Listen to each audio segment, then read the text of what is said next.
টঙ্গীর তুরাগ তীরে শুরু হয়েছে ৫৮তম বিশ্ব ইজতেমার দ্বিতীয় পর্ব। খিত্তায় খিত্তায় দিনী বয়ান আর জিকির আসকারে ব্যস্ত মুসল্লিরা।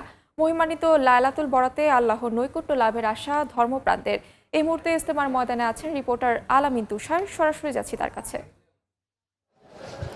কিছুক্ষণের মধ্যেই কিন্তু জুমার আজান হয়ে যাবে এবং এই জুমার আজানের পরপরই কিন্তু জুমার নামাজের যে আনুষ্ঠানিকতা শুরু হয়ে যাবে এবং এবারে কিন্তু এই জুমার নামাজ যিনি পড়াবেন তিনি কিন্তু ওই যে মাওলানা সাদ কান্ধলভির বড় ছেলে মাওলানা ইউসুফ বিন সাদ, তিনি কিন্তু এই জুমার নামাজ আসলে আজকের যে জুমার নামাজ আদায় হবে কিছুক্ষণ পর। আমরা যেমনটা জানতে পেরেছি যে বেলা ১:৩০টার সময় এই জুমার জামাত অনুষ্ঠিত হবে এবং এরই মধ্যে যারা মুসল্লিরা এখানে রয়েছেন অর্থাৎ ইজতেমা ময়দানে যারা আসলে এসেছেন তারা কিন্তু এসেছেন এবং তারা তাদের যে অজুর এবং অন্যান্য যে পবিত্রতা অর্জনের যে কাজ সেগুলো কিন্তু তারা আসলে সেরে নিচ্ছেন। এর বাইরেও আমরা আশপাশের যে সেতুগুলো রয়েছে অস্থায়ী সেতুগুলো এবং অন্যান্য গেটগুলোর অংশগুলো থেকে আমরা ঘুরছিলাম কিছুক্ষণ আগে। অন্যান্য আশপাশের এলাকার যারা মুসল্লিরা রয়েছেন তারাও কিন্তু এরই মধ্যে আসতে শুরু করেছেন, যেহেতু এখানে একটি বড় জমায়েত অনুষ্ঠিত হবে। সেই জমায়েতে তারা যেহেতু অংশগ্রহণ করবেন এবং বড় জামায়াতে মহান আল্লাহ তাআলার কাছে যে চাওয়া সেই চাওয়া তুলে ধরলে সেই চাওয়া অর্থাৎ দোয়া কবুল হওয়ার যে সম্ভাবনা সেটি কিন্তু বৃদ্ধি পায়। সেই আশা থেকে কিন্তু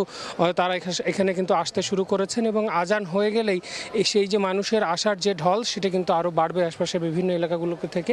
অনেকেই আমাদেরকে যেমনটা বলছিলেন যে তিনি আসলে এখানে অবস্থান করছেন, তার সন্তানরা আজকে তার সঙ্গে তার কাছে আসবেন, তার ছেলে সন্তানরা এই নামাজ আদায় করার অংশ হিসাবে এবং আশপাশের যে মসজিদগুলো রয়েছে সেই মসজিদগুলোরও যে স্বাভাবিকের সময়ে যে যতটা বড় জামায়াত হয় সেই জামায়াতের অনেক মানুষই কিন্তু এরই মধ্যে এখানে আসতে শুরু করেছেন। সেই জায়গা থেকে সেইখানকার মুসল্লিরা কম হলেও এই যে জামায়াতের বড় জামায়াতে মুসল্লিদের যে অংশগ্রহণ সেটা কিন্তু বাড়বে এবং এখানকার যারা আসলে আয়োজক রয়েছেন তাদের সঙ্গে আমাদের কথা হচ্ছিল। তারা বলছিলেন যে প্রায় লক্ষ মানুষ এখানে আসলে জমায়েত হচ্ছেন এবং এখানে এই নামাজ আদায় করবেন এমনটাই আসলে তারা আমাদেরকে জানিয়েছেন। এবং আমরা যখন তাদের সঙ্গে কথা বলছিলাম তারা বলছিলেন যে ৭০টি আলাদা আলাদা ভিন্ন ভিন্ন দেশ থেকে আসলে মুসল্লিরা এখানে এসেছেন এবং ৩,৫০০-এর কাছাকাছি বিদেশি মুসল্লিরাও কিন্তু এখানে আছেন এমনটাই আমাদেরকে জানানো হয়েছে।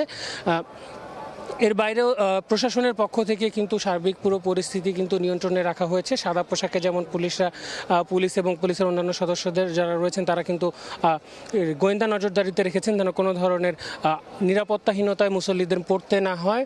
এর বাইরেও আমরা যেমনটা জানতে পেরেছি ৭,০০০ জন পুলিশ এবং আইনশৃঙ্খলা বাহিনীর সদস্য যারা রয়েছেন তারা কিন্তু এখানে রয়েছেন এবং তারা কিন্তু ওই যে আইনি দিক থেকে অর্থাৎ নিরাপত্তার ব্যাপারগুলো কিন্তু তারা দেখছেন। এর বাইরেও জেলা প্রশাসন এবং অন্যান্য প্রশাসনিক জায়গা থেকেও কিন্তু পুরো নিরাপত্তার জায়গাগুলো রয়েছে এবং আমরা যাব গাজীপুর মেট্রোপলিটন পুলিশের পক্ষ থেকেও কিন্তু কিছুক্ষণ আগে একটি ব্রিফিং করা হয়েছে।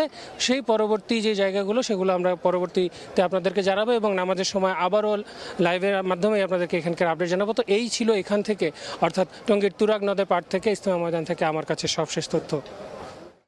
সরাসরি যুক্ত ছিলাম ইজতেমার ময়দানে।